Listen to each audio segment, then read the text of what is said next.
my third career I'm on now. I'm from New Zealand, so I started as a lawyer. I liked the law degree, but hated law. And then sort of reinvented myself and started making coffee on set and, on TV commercials.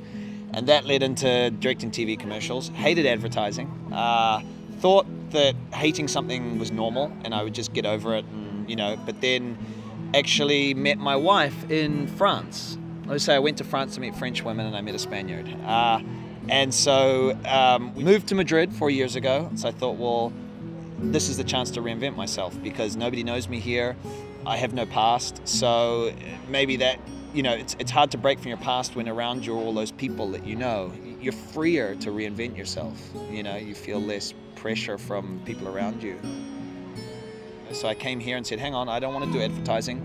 I'm a travel writer. I had no qualifications to call myself a travel writer.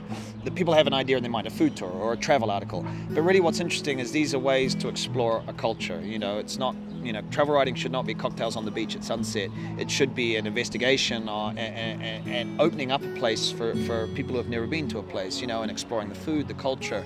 It's like every country, every city, every place has stories to tell.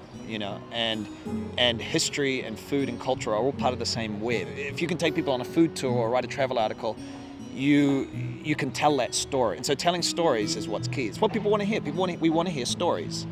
And so in a lot of jobs, your goal is to tell a story. And even if you're not a storyteller, it doesn't say on your business card, that's what you are.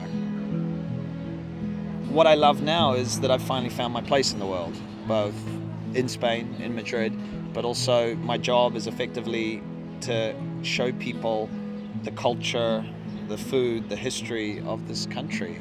But it's interesting how everything went towards that, but I had to reject all these other things. But, it's typical, I think, when you're 31, 32, you're thinking, I don't really like this, but I don't know why, and I don't know if that means I should do something else, or it's, scary. But when you're in the middle of that confusion of not finding your calling, is it possible to find your calling?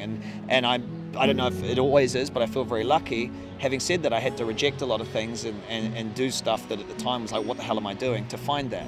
If there's that little kernel of something in you and you're thinking that keeps gnawing away at you, find a way to just dabble in that and let it grow. Don't give all the other stuff away yet, but dabble in that and let it grow, and maybe it will grow into something.